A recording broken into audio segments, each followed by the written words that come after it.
Dragons. Everyone knows they're the strongest and the baddest of the bunch when it comes to any mythical story. Being the wisest among all species, they are the most feared creatures ever to exist. So much so that people look up to them like they're literal gods of destruction, while others go as far as to offer their own children as sacrifices in their name. This story revolves around a horned boy named Norn, who is dazzled to have finished making his beautiful scarf. Impressed by what he's done, he's eager to see his parents' reactions. Apparently, they're not as excited as him as they call him with a loud roar, asking for him to come out. The boy quickly rushes to get to his family, both of whom aren't humans, but dangerous dragons. Norn comes outside and apologizes for taking his time. Catching his breath, the boy quickly realizes that they're supposed to train again, as part of their routine. His father, the dark dragon Volgs, is a mighty beast, while his mother is the majestic holy dragon, Horiera. Both dragons are happy to confirm that they'll be training. Now these two are the strongest dragons known to exist in this era, while Norn was nothing more than a sacrificial offering from the humans. Volz grabs the little boy and zooms him across the skies for training, while he's screaming for his life. No matter what species they are, they're his parents. Hovering over the skies, Volgs questions how many years it has been since he became a part of the island. With his tiny fingers, the boy recalls that it's been exactly 12 years. Realizing that it's finally time for their training to take another step, this mad dragon literally drops its child from the sky. I mean, look at Norn's face here. The little guy's soul is screaming. His father tells him that from tomorrow on, he'll live on his own in the world of humans, which is quite the surprising turn of events. Norn is perplexed and can't even digest the thought of living amongst the humans. Keep in mind that this dude is still falling from the sky. He doesn't get why he's being punished to live amongst the humans when he didn't even try leaving the island once. Besides that, all he's good at is typical housework and sewing, like the red scarf he made.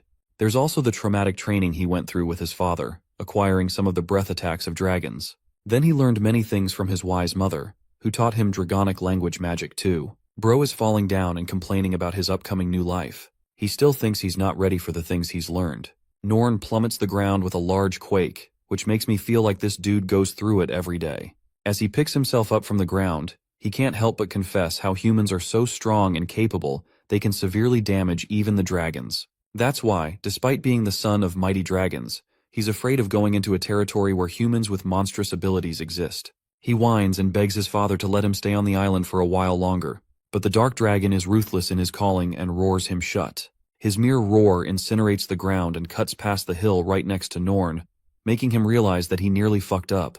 Volgs reasons with the human child, claiming how humankind eventually allows their offsprings to blossom into adulthood by becoming independent from their parents.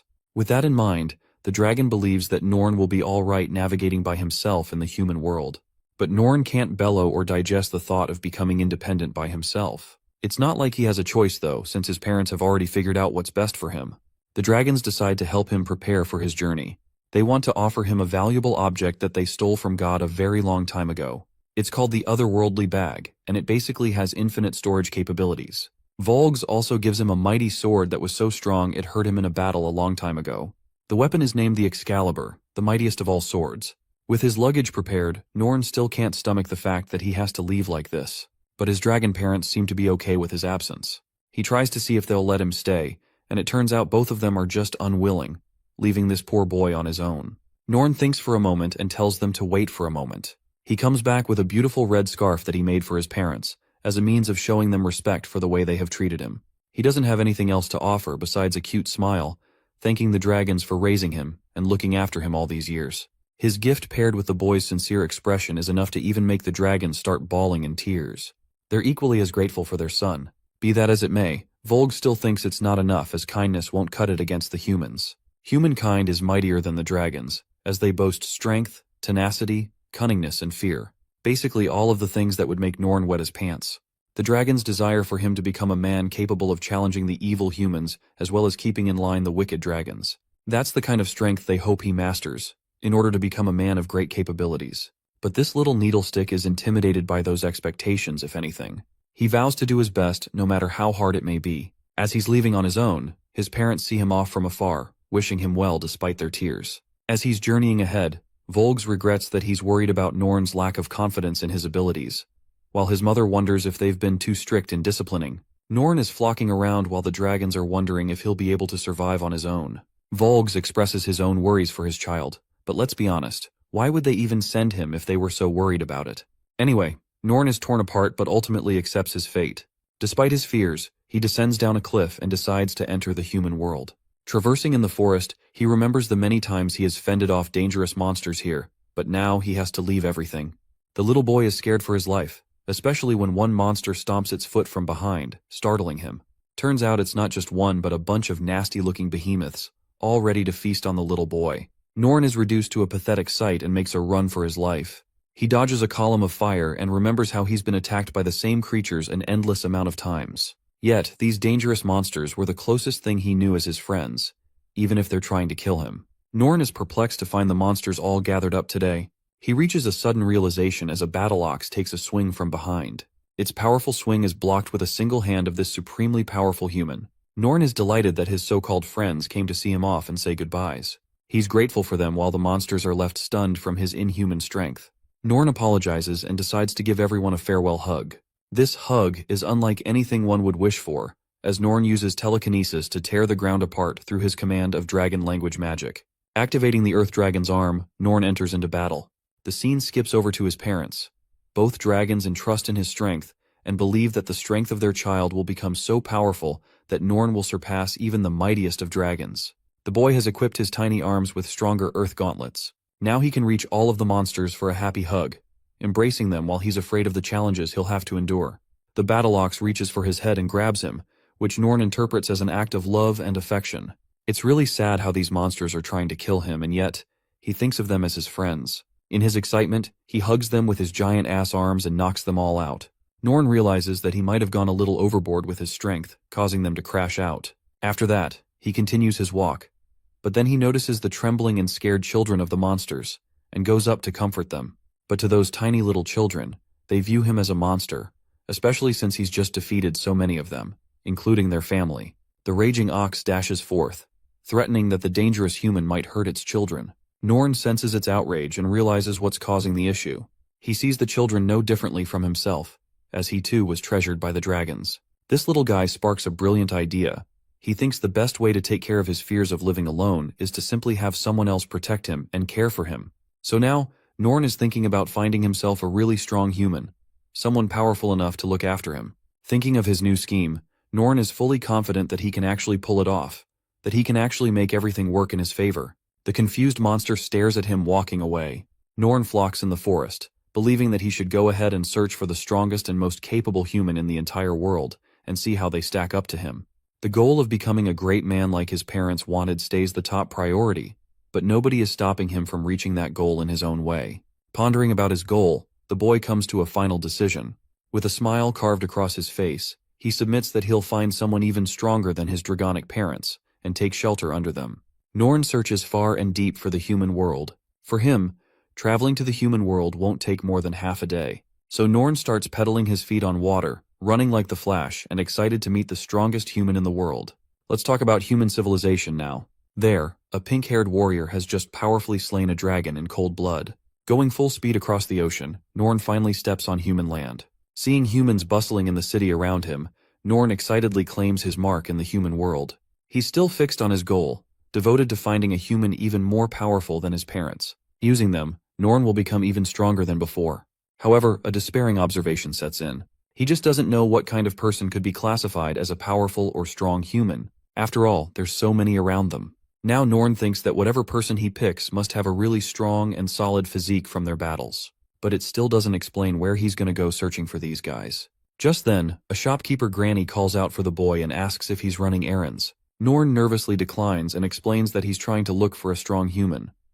The granny is impressed with the boy's boldness to say that out in the open. Since she has a caring heart, she's ready to toss him a bunch of mouth-watering bread for 3 silver coins. Norn is salivating and immediately makes the purchase. Since he doesn't know anything about the currency of the country, this little guy whips out so much gold from his bag that it nearly gives the old woman a heart attack. His possession of gold coins catches the eyes of the people surrounding them. The stupid Norn ends up buying tons and tons of stuff, thinking that he's cutting himself the sale of his life. He thinks that the humans are being kind when in reality, the guy has been getting ripped off by everyone. Norn bumps into a dude and apologizes for doing so. Turns out these are a bunch of lunatics who can't glance over the fact Norn's carrying a ton of food. They want to have a piece of the pie. The boy waits and judges the situation. He senses their dark energy and forms distrust with them, realizing that he's made a mistake. Seeing that they're also muscular, Norn is afraid that they're too strong for him to handle. But suddenly, this makes him happy in a different way. Remember how he decided to use muscular guys as a reference for strong humans? Well, now this idiot is thinking that these two are the people he might be looking for, so he naively tries to hand them some of the bread. Fortunately, the grain makes him sneeze so hard that it completely sends these assholes flying in the air. That's just how powerful this kid is. Both of them are utterly crushed and start regretting ever approaching the kid. They wonder if the boy used magic and threatened to take his life with their swords. Sensing distrust, Norn shrinks and feels afraid of their incoming attacks. Then the boy remembered how his father always advised him to protect himself. Norn mustered his courage to cast an attack with his hands. A few seconds later, the landscape is filled with blocks of ice. He went overkill on a bunch of punks. Norn inspects his hands, which have also turned to frost. As for the goons in front of them, they're as good as frozen in ice. Unfortunately, Norn's food was also wasted in the process. Seeing his powers, the pink-haired warrior emerges from the scene. It turns out that Norn is the only person unaffected by the ice. The ice attack wasn't something he did, rather it was the work of the warrior. With a flick of her fingers, the ice melts, freeing the runts. They're still as persistent as ever, and go as far as to attack the warrior with her back turned. The warrior swiftly reacts with a warning slash, holding the blade in front of him. She didn't even attack, and yet the ground froze behind her. The runts are realizing that they messed with the wrong person. Turns out they fucked around with the Dragon Slayer Princess Tiltu Silva Yule only to find out the hard way. Just hearing her name is enough to make them panic. Lady Tiltu is the actual definition of a strong human. That's the impression Norn formed shortly after encountering her. Both men apologize for their acts, while she thinks that it was a close encounter. Norn is indebted to the woman and bows in respect because she saved her life. But Tiltu is a little confused and claims that the real people in danger were the bullies as well as the people of the city. It seems like she knows that the attack Norn was about to pull off could have threatened the entire city. She realizes that the young boy is unaware of his own powers and takes him for a weird one. Just then, another warrior arrives looking for her. Bash is surprised that she rescued a little boy and thinks that she's a softie. Norn curiously asks about their identity, perplexing the blue-haired warrior. Bash explains that they're the Great Silver-Winged Knights, specifically known as the Dragon Slayers. These two monsters are probably the same dragon hunters who injured Norn's father. Tiltu gets dragged lazily by Bash as they bid the little boy farewell. However, Norn has already acquired his targets, so he's not letting them go so easily. He begs for them to wait. Bash wonders if the kid is infatuated with Tiltu, but Norn merely has a strange request to ask. It's funny because Bash thinks the scene makes it seem like he's trying to propose to her. With what little words he can command, the boy continues. Bash is still hilariously thinking this is a proposal and believes he's about to get rejected hard. Norn, on the other hand, releases his confession, which is a request for Tiltu to raise him. The confession utterly shocks Tiltu and leaves Bash paralyzed in place. As this is happening, a man is secretly eavesdropping on their conversation, and his beastly scales suggest that he might be a dragon or a monster in disguise. The odd request makes Bash break into laughter. He ridicules the little boy's request and helps him out. Bash plays the cool guy and explains how men are supposed to take other people in and shelter for them, instead of being the ones protected. After all, women love a strong man. That's what this clown thinks as he's living in his own bubble. Tiltu wonders how true that is. In any case, Bash tells the kid to become stronger, and reminds him that the only way he can become closer to them is if he can also become a dragon hunter. That would be the ultimate way of proving his strength. Hearing those cold words, Norn stands uncertain.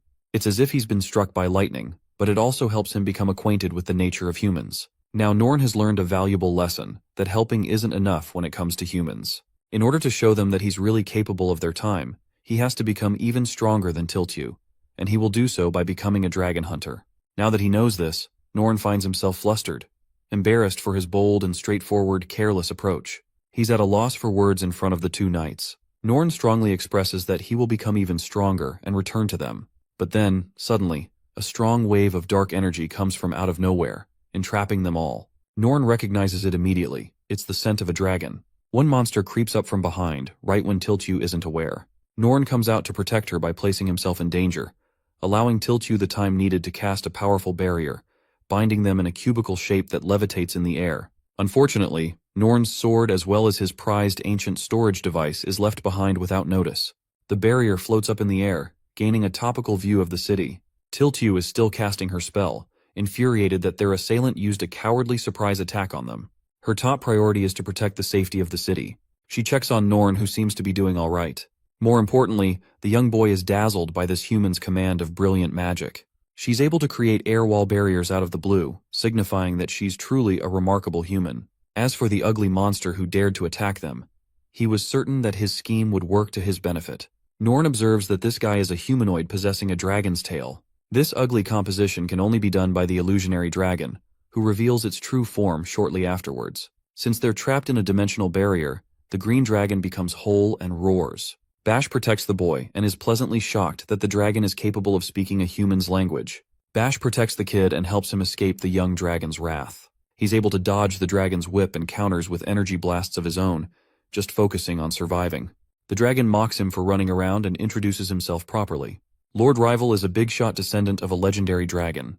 Bash basically pulls a "who asked" and questions what it's doing in this place. Surrounded by an air of dark red energy, Lord Rival playfully mocks them and claims that he's here to get his revenge. His main target is actually Tiltyu, who is responsible for slaying many of the dragon's allies in cold blood.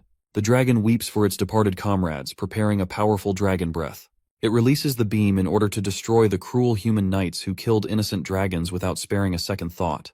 Tiltyu beautifully dodges the beam, and replies that his so-called innocent comrades had taken the lives of many humans, which is why she was requested to slay them in the first place. She was just serving the cycle that they initiated. Norn is carefully observing this battle, finally gaining an understanding of what it means to be a part of the human-dragon conflict. But still, he struggles with the fact that humans are supposed to be stronger than dragons. Norn wonders if that was the main reason Lord Rival targeted the innocent people in the city, hoping for a chaotic battle and maximizing harm. The little guy decides to act on his own by leaping away from Bash's shoulder. It seems like he's filled with a righteous reason to stand against the dragons, despite being raised among their kind. With determined eyes, Norn is filled with a new purpose. Lord Rival shows his hypocrisy by calling humans an inferior kind compared to the dragons. He thinks their blood doesn't equal the sacrifices of his own kind. In the same breath, this cruel dragon admits that they were responsible for vanquishing many human countries. He thinks the dragons are merciful for sparing children, and that warriors like Tiltyu should be grateful of the fact. The Dragon Slayer princess casts an icy response with her sword, expressing her anger towards the idiotic dragon who fails to see the holes in its own ambitions. Lord Rival lunges forth to finish her off, while Tiltyu stands there, happy to now accept that he's nothing more than a selfish dragon, giving her a reason to act. The Dragon Slayer princess severs the beast a dozen times with her blade, and with that, every part of its body begins to pull apart. Tiltyu doesn't feel guilty, not one bit, for defeating the representation of a dragonic scumbag. With the battle ending in a single strike, Bash is impressed by the skills of the Dragon Slayer princess. He uses this as a lesson for Norn to understand the true strength of the dragon hunters. However, it seems like the battle isn't quite over. Even after its head is severed, the bastard dragon is still alive. Its head is still insistent on killing them, which makes Bash realize that they've yet to target the creature's core. They tell Norn to get behind, but what's strange is that Norn is ahead of them. The blue-haired knight tries to stop him, reminding him to stay within reason. But Norn's fury and anger is so loud that his mere aura is enough to send Bash away. Filled with rage, he stands before the head of the dragon, who is still shouting its insults. Suddenly, terror sets into the creature's eyes as he finally grapples with the boy's true identity. Norn places his fingers near the monster, showing a taste of his power. The beastly dragon succumbs to the fear, realizing that he's confronting the same power as the strongest dragon among even the dragon clan itself. It's the power of the dark dragon coursing through the body of the child. The dragon realizes that this boy shares a connection to the dragons and requests his strength. After all, with him on his side, they'll safely be able to kill the knights. But Norn, instead of showing the dragon a gruesome death, simply embraces its face. It seems like things are going well for a moment, until Norn slaps him with a really solid strike, shocking both Tiltyu and Bash with his inhuman strength. Even the dragon is shocked as the strike left a mark on his face. Confused and unable to speak, the dragon questions why he's doing this. Norn answers that he finds it wrong to bully those who are weak. His sense of righteousness tells him that he should always protect the ones who are weaker than them. Of course, it sounds gibberish to the murderous dragon. Norn raises his hand to prepare a final attack, believing that he has no room for forgiveness when the dragon came here specifically targeting the defenseless human children as well as the elderly. Casting a magical spell, Norn thinks that it's suitable for Lord Rival to suffer the judgment of his ancestor for his actions. The head of the dragon begs for mercy, knowing that it won't survive in that place. But it's already too late. Norn is already casing dragon language magic. A beam of light strikes down as the dragon's soul is sucked out of the space. He's tossed up in the skies, and there in the aerial prison, he sees the other stone dragons. They merely grab him and take him away, while the dragon is left questioning what kind of magic the boy used. There's just no way a normal human is allowed to or even capable of using dragon language magic, so it doesn't make any sense. In his parting thoughts, Lord Rival lets out a warning, stating that the dragon god would never allow things to happen this way. Norn is witnessing the scene from the land, hoping that his ancestor will discipline Rival for good. Tiltu, on the other hand, is left completely stunned, not knowing what she just saw. Norn tries to explain what he just did, and suddenly realizes that this could be a test from the Dragon Knight. Tiltu mentions that he used some kind of strange magic beyond her understanding. Want to know the best part? His magic completely tore apart her dimensional cube. Bash is screaming for his life while the other two are hovering in the air. They're free-falling, and there's no doubt a fall from this distance will prove to be lethal. Norn also realizes that this is troublesome, but Tiltu shields the boy instead of focusing on the other Dragon Knight. They reach close to the land, and just a moment before impact, the Dragon Slayer princess casts her magic to stop them, breaking their moment. Bash thinks it's all good, but this idiot wasn't expecting her to release the spell a second later, making him kiss the ground. Dude ends up breaking his nose while the other two are unscathed. Norn realizes that he was the one responsible for causing damage and apologizes for his mistake. Apparently, a lady accidentally throws a bucket of water on him. Norn is glad that Tiltu didn't get drenched like he did. The Dragon Slayer princess glances at him, before accepting the fact that she was caught off guard from what happened. Then there's the strange magic this boy exhibited, a kind of magic that she never knew about. Bash, being the numbskull he is, reminds Norn that men aren't supposed to hug other people. Even Bash is confused about the identity of the boy. The Dragon Slayer princess shoves him away and decides to ask Norn about his name. She observes him with a cold stare, which Bash confirms that the Dragon Slayer princess has actually taken an interest in the boy. 1,000 questions pop up inside the boy's head. He doesn't get what he did that was so phenomenal that it met her expectations. After all, he's only been fucking up by not meeting her expectations. He wonders if she's pitying him, but he's okay with that, as long as it allows him to grow closer to someone who is actually strong. Following that train of thought, Norn comes up with another idea to execute against the human in front of him. He tells her that he desires to become a dragon hunter even stronger than Lady Tiltu, the mighty Dragon Slayer princess. Bash has had enough with the boy's antics and calls him out for being ridiculous. Tiltu is on a whole different level and is capable of massacring the true dragons. Hearing this, Norn expresses his shock. Bash confirms that dragons are ranked in different tiers based on their strengths. When it comes to the lesser dragons, they're at the bottom of the hierarchy. They're considered a subspecies of the dragons, and take shape somewhat resembling them. Then comes the tier of a young dragon, the monster they just faced, Lord Rival. This level of dragon is powerful enough to wipe out entire troops of soldiers with their strength. The third one on the list of the dragons are the fully mature grown dragons. These creatures boast thick and durable bodies, are capable of casting incredible magic as well as capable of destroying countries. At last, there is the highest class of dragons called the true dragons. These are considered unrivaled in their magic, and their mere roar can annihilate islands with ease. Humans can't defeat these dragons normally, and they're classified as natural disasters on their own. Bash even mentions the legendary dragons Volgs as well as Horiera, and claims that Tiltu has been responsible for bringing down a powerful true dragon just like them in the past. He's just out here glazing her strength for being one of the strongest dragon hunters the world has ever seen. Norn is now convinced that she's even more powerful than his parents, such is the strength of the Dragon Slayer princess. Confirming that, Bash reminds him just how stupid his offer is. However, this time Tiltu is the one to stop the blue-haired warrior from ranting. She wants him to go on ahead and check with the Adventurers Guild. It seems that the warrior has taken an interest in the young boy. She gently places her hand across his face, and lovingly tells him that they'll talk later. Norn is left stunned in place. While he's sad that they didn't accept his offer, he's looking forward to meeting Tiltu again. He journeys in the opposite direction, reminding them that he'll return to be taken care of once he has become strong enough. Tiltu waves him goodbye with a smile, while Bash thinks the boy is foolish for thinking that, because if he does end up becoming stronger than Tiltu, he won't need the protection of anyone in the world.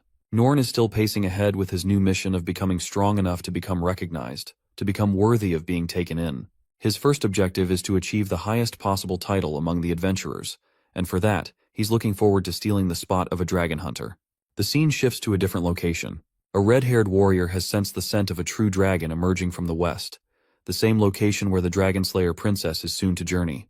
The man instructs his apprentice to go and hunt the creature. Norn is bulldozing his way past the city to find the Adventurers Guild. This kid is literally going explosively fast with every step to reach his desired destination. Suddenly, a particular sight caught his eye. Recognizing a prized dragon ornament displayed on the building, Norn wonders if this is supposed to be the guild he's looking for. Excited as a young boy, he opens the doors to unlock his destiny to become a dragon hunter. But when the boy enters inside, he's flashed by a guy he certainly wasn't expecting. Turns out this is supposed to be a tavern instead of the guild. Both men recommend that he go home since he won't find anything worth his time here.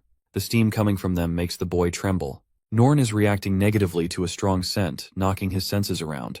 Norn didn't think about it before, but it turns out humans smell way worse than expected. The lousy man asks if the kid is doing all right.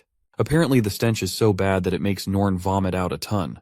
Both men are disgusted that he threw up on their faces. Norn realizes that he messed up badly and decides to clean up the mess. From his inventory, he retrieves the magical tool capable of cleaning anything in an instant. It's the magic purity napkin, and with one swipe, the man is turned to new in mere seconds. It all happened in a few moments, before they could even finish their complaining.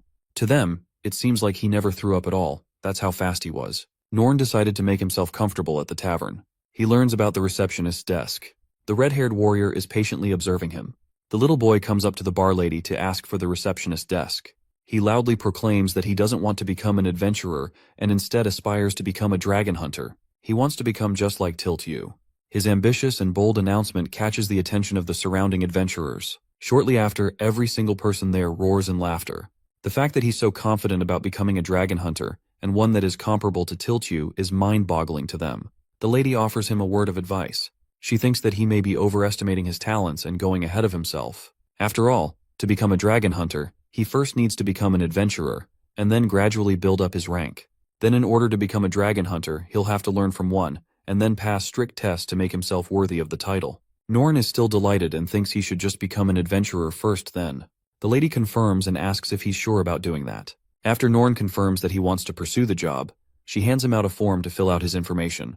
As he's happily filling out the form, the lady is worried that this kid might just end up dead. Right as he's filling out the form, one warrior calls the boy from behind. The red-haired warrior inquires if he's really looking to become a dragon hunter like Tiltyu. The man extends him an offer of a lifetime to become his disciple, as he will train the boy to become just as strong as her.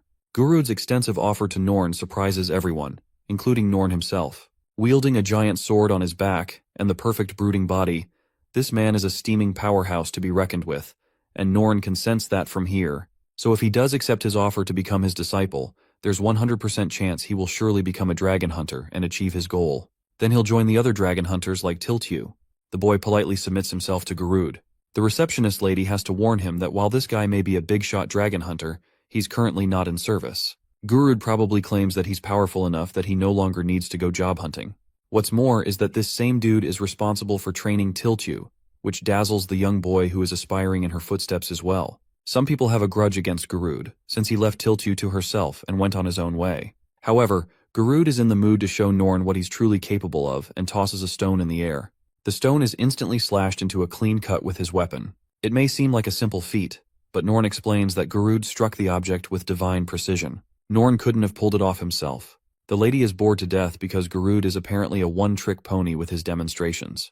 But that doesn't matter since Norn is already prepared to become the retired dragon hunter's disciple, before he's even able to finish his sentence. The boy dangles around in happiness, having finally found himself a mentor, but it seems like Gurud has intentions of his own.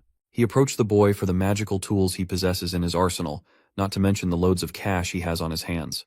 The lady gives him 1 week. When Gurud asks what she's talking about, she explains that he's got one final week left until his qualification as the dragon hunter will get revoked, which means he's supposed to hunt a dragon, or else he'll lose his special status. Gurud is frightened to hear this, but this is the only fair way to treat him. Gurud realizes that he's stuck with some real trouble, since they're tasked to hunt a dragon within a week's time. He sulks in depression, realizing that the task is impossible since they won't be able to find a dragon in that time span. The lady calls him pathetic for his act and decides to pitch in a small favor. She knows a lead on some dragon sightings which might be able to help him look for them.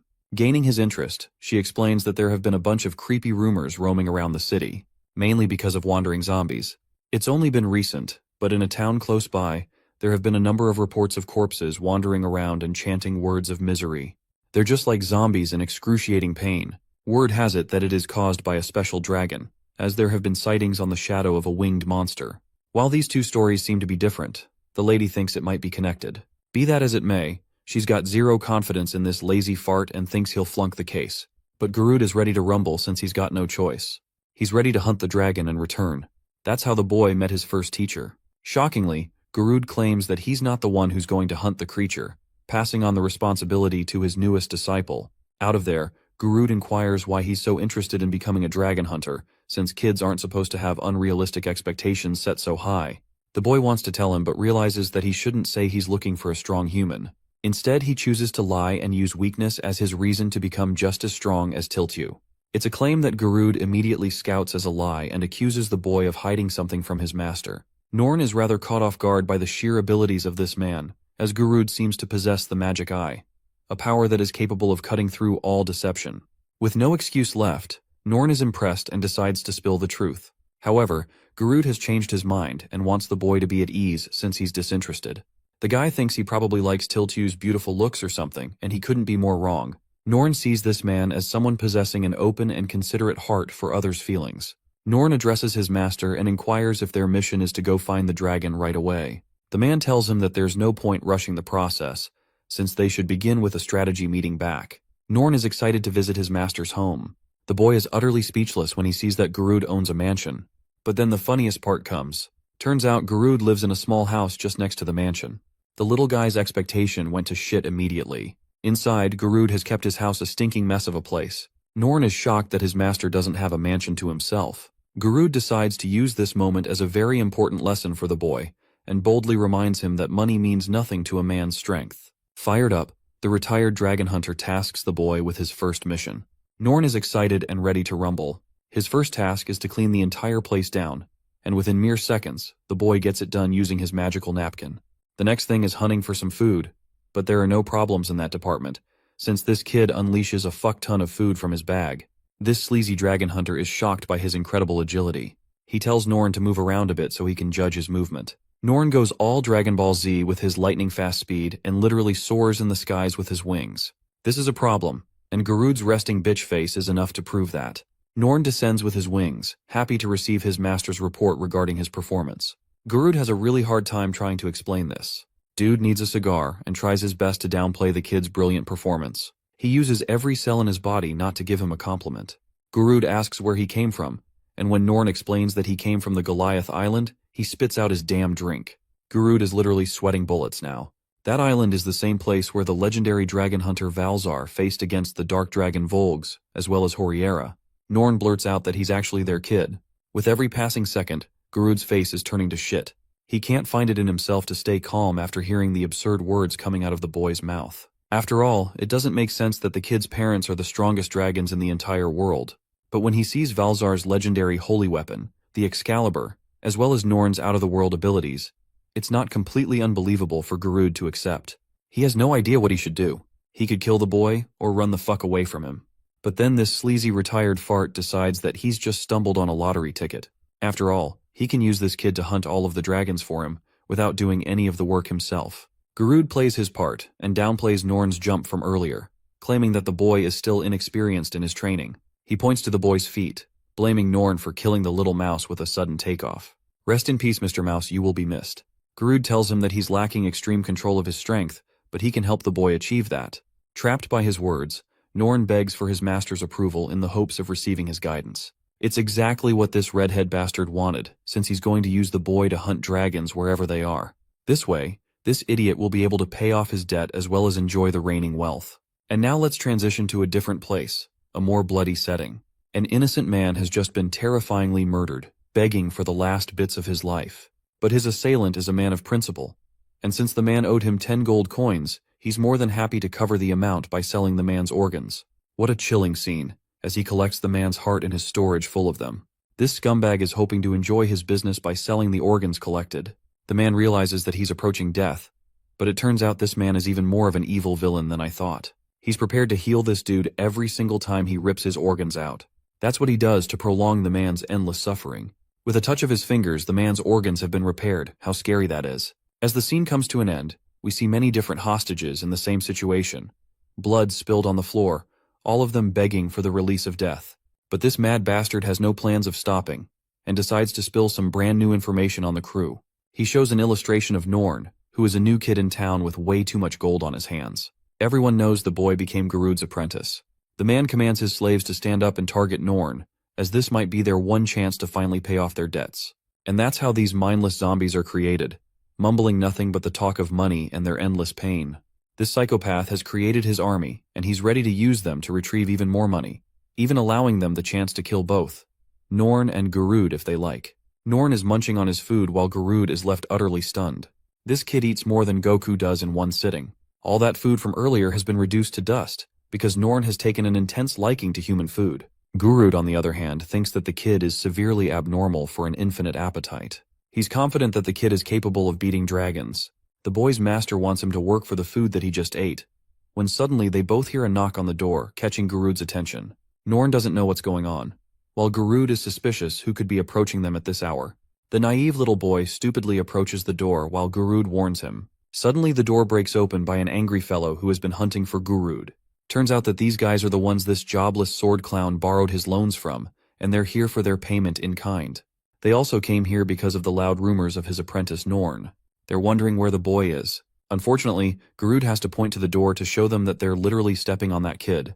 Poor Norn is grabbed by the man, because he thinks he's found himself a ticket to get his money back. He shakes the little kid, hoping for some coins to pop out. At this point, Norn is observing how this is the second case of a robbery. He's slowly learning how human greed works, and that they'll do anything for money. Norn is tossed aside as they get desperate with their money. Garud calls them a bunch of loan sharks, but I can't blame them either. He tells Norn that after borrowing something, one has returned it in kind. The boy agrees, as it's supposed to be an equal exchange. The dragon hunter points to the imbeciles and makes an example out of them. He claims that they always demand people to return the amount with way too much interest. Norn is shocked hearing this, but it turns out these fellows are known as the corrupt lenders, who are exclusively hunting for desperate people like Garud, with the power of compound interest. Garud acts like he's the one getting inconvenienced by them, gaining Norn's support as he thinks they're the worst people there are. Garud pumps the little boy to go on and get rid of the fools in front of them, since they're supposed to be bad people. But the boy is terrified of what he just heard, since he thinks he's way too weak for strong humans. This kid doesn't know how OP he is. Garud plays him like a fiddle and instructs him to just execute a difficult trial. The boy's objective is to make sure he avoids hitting the people. Garud's hiding like a damn princess while sending this kid to the front lines. He reflects that Norn might actually end up killing these guys if he attacks them, which is why he tasked the boy not to hit. The fight's about to begin. The three men are done playing around and won't even stop to beat up a kid. They unleash their weapons and take matters seriously. The first sword approaches Norn, as the boy reminds himself not to strike them. He's thinking of a strategy that involves seducing his opponents without striking them. In this brief moment, the weapon is approaching the boy, when suddenly, an idea clicks in his head. He remembers Garud's advice to control his strength, and with that in mind, he takes a different approach to the fight. The boy uses a tiny amount of dragon language magic, and releases a fraction of his Sky Dragon Roar attack against the three enemies. But this tiny little breath that you see is actually a misrepresentation of its truth strength. That small roar unleashes the might of a beast, swindling one of the men several feet away, and leaving a giant hole in the house. You can already see the other two guys just looking at each other with the most, "What the fuck just happened?" face I've ever seen. Norn asks for his performance report, and Garud is glad to find that he didn't kill the guy. His master thinks he did well but prefers a gentler approach. Norn, now pumped up with the knowledge of what he has to do, immediately gets to work with the other two scoundrels. Only voices of agony escape the house as both men are launched outside. Norn stands there, happy as he can ever be, while Garud is a little terrified of his strength. The boy had never expected to use his strength in such a way before. He already knows that Garud's magic eye ability makes him immune to deception, which is why he didn't pull any funny tricks. Norn believes that he's become stronger as a result of today's training, while his master addresses the cleanup required after the mess. The leader of the men he just took down is back for more, begging them to just return the money. Because if they don't, a specific person will actually come and kill him for good. It's so bad that he's practically begging Garud to return the money. Despite his reasons, the jobless dragon hunter claims that he doesn't really have money to pay off the debt. In this situation, Norn decides to take a stand and helps out the poor man by handing him a bunch of gold coins from his bag. This shows that the boy has a kind heart, but maybe to a naive extent. Garud is demolished because he's handing out so much money. Norn did hand him the gold coins, but he wants to know what he'll do with the amount. The man expresses that he's happy to just repay his own debts, and after that, he'll use the rest of it for his family. Norn asks for further clarification, so the man tells him that he's got enough now to buy food and toys for his family. Through this exchange, Norn has come to a greater understanding of how humans operate. As he stands before the desperate man, the boy innocently asks if humans are capable of gaining one's affection with money. This hits the man really deep in his emotions, as he feels a sense of dread. It's kind of an enlightenment, because the boy made him ponder what truly matters isn't money. He decides to return the amount and claims that he's in no shape to see his own son in such a way. That's why he wants to pay off his debts himself, and then he'll prioritize spending more time with his family. Excited to hear that, Norn wishes the best for him. He has come to understand how it's difficult to support a family. Meanwhile, Garud, being the sleazy son of a bitch he is, sneakily tries to steal the coins before Norn catches him. Garud is drawn to the view outside, bearing a serious expression on his face. He tells the boy that they've got more to deal with, since these guys have a really scary boss that governs them. The retired dragon hunter is hoping to bring justice to this world and expunge evil from this world by subduing this man. Galatea is the man he's talking about, the same guy who was torturing his organ slaves earlier. Garud's new mission is to take this guy down, and his midget support is also ready to rumble. Well, it's not like the guy has a sense of justice or anything. He's just looking for a way to cut his debts for good. Garud tells the boy about Galatea's headquarters. Norn wonders why they aren't working to eradicate the dragons right now, since that's supposed to be their main goal. Garud explains that humans are sometimes even worse than dragons with their evil methods, and that's how they march their way inside with an explosive entrance. Inside, there's already visitors expecting them, all of them working under Galatea. They immediately recognize that these guys are supposed to be their targets, especially Norn. Like a moth to a flame, they all come rushing to attack, believing that they've found themselves a lottery ticket to pay their debts. Garud happily shoves his midget disciple ahead to take care of the mess on his own. Norn regulates some of his powers and hears from his master how he still isn't supposed to attack a single one of these men. Norn accepts the fact that he has to undergo training and become even stronger, no matter the difficulty. So now comes the boy's approach, surrounding himself with the power of dragon language magic and using a wind flow disruption technique. This is a special technique that governs the flow of wind around the body. The wind controls the body and manipulates it with a turbulent flow, tossing away any attacker. Garud thinks he's still going way too heavy on his attacks, so Norn is happy to control his strength even more. One of the goons comes up to face him with a magic tool made from a dragon's hair. It's called the Black Rope Fist, and it specializes in dealing heavy bouts of damage. The psychopath is glazing himself that he'll go easy and everything, but it turns out he's just a shit-talker because he also gets manhandled with just one attack. After this, Norn concentrates on holding back even more. The rest of the men are stupid enough to attack him. He swiftly handles them with a few flicks, passing by each man and calculating a precise strike. Even when the swords are dead in his face, the boy approaches them with patience and calmly destroys every single one of them. But during this, Norn messed up. And while he did take care of each man, he found himself with a severe terminal case of a loud tummy ache. Turns out the kid had way too much human food and now he's paying the price. Garud comes rushing thinking that something happened to the boy. Norn looks like a helpless puppy holding his stomach. Hearing so much noise, Galatea decides to make his entry at last. His dark looming figure stands before them. He gleefully asks if Garud has come here to repay his debt. In response, the loud warrior shouts at him and claims that he won't be paying the interest. Galatea argues that he isn't in the wrong as it was all written in the contract they agreed upon. I believe him because Garud seems like a dude who empties his bank account and then checks it afterwards. Norn sees Galatea and smells a strange scent. Galatea is a little annoyed that they went as far as to hurt his men. The freak show from before can barely speak, but his boss is happy to heal him and free him from the pain. The dark magic ends up revitalizing his subordinates, but the process looks inhumane to Garud. Norn doesn't understand why it's wrong since he's using healing magic to help others. However, even the naive boy can sense that something about his healing is different. Just then, the boy experiences yet another pang in his stomach. He apologizes to his master for a bathroom break and dashes away, leaving Garud in the lurch against the main boss. Galatea isn't done with him, however, and reminds the warrior that he should return what he's owed. Then he tasks all of his men to rise up. Garud has an arrogant attitude because he thinks none of these guys will be able to stand after getting their ass kicked. But even he's shocked as they're all slowly rising in pain. They rush to attack their target while Garud realizes just the kind of man Galatea is, who is so unforgiving that he doesn't even forgive his own people for working under him. Their skin turns a feverish pink as they beg the pain to stop, and yet they can't out of loyalty. Garud realizes that he's really got to fight in this battle, and calling for Norn isn't working either, since the boy is taking a shit from really far away, still hyping his master up for his fight. Garud pulls out his giant sword to demolish these freaks while Galatea mocks them for being useful toys. Garud tries to stop them as Norn is worried for his master. The subordinates all pounce on this guy, making Norn worry for his master, and he can't even join the fight because of how bad his condition is. He decides to offer his support, just in case his master needs it. Casting the dragon language magic, the boy sends a wave of red underneath the men, before engulfing them in a sea of mud. This attack is called the Mud Dragon Mount, and it has successfully trapped these guys in one place. Norn thinks this much should be enough from his side. The little guy is still suffering from that diabolical diarrhea as he puts up a thumb to show that he's done his part.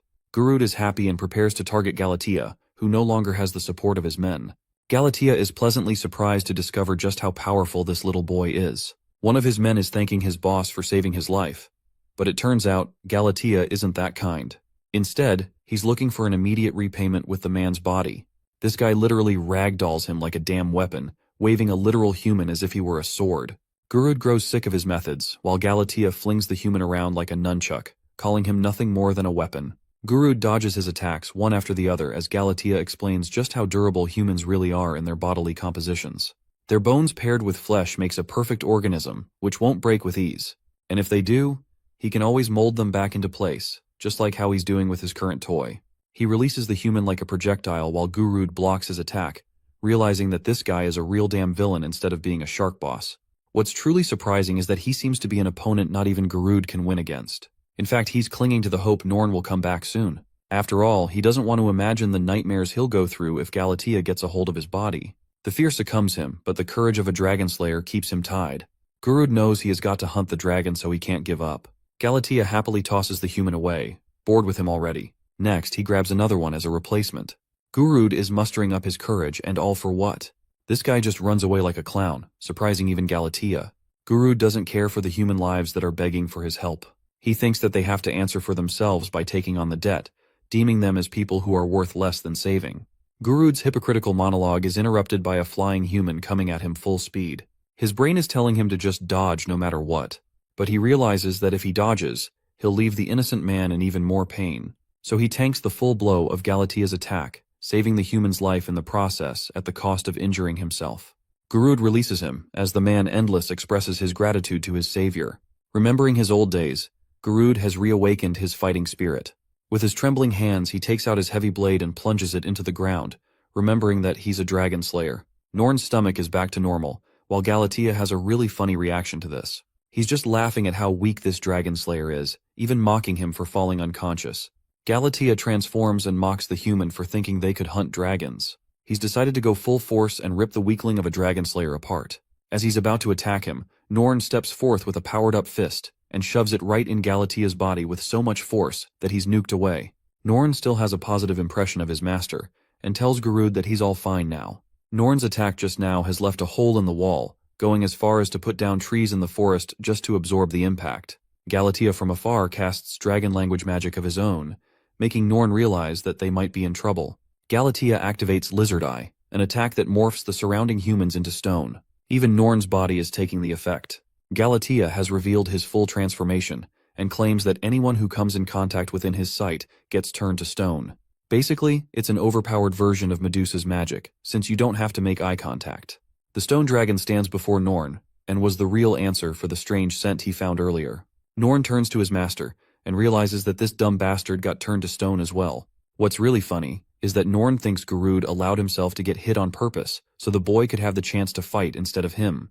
As he's expressing his gratitude for his master, the stone dragon whips him away with a powerful attack.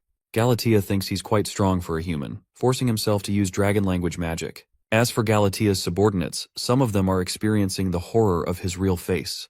They're hoping he'll fix the petrification spell, but this sadistic dragon isn't playing around. He smashes their bodies, believing they're all useless to him anyway. Norn is still down while this is happening.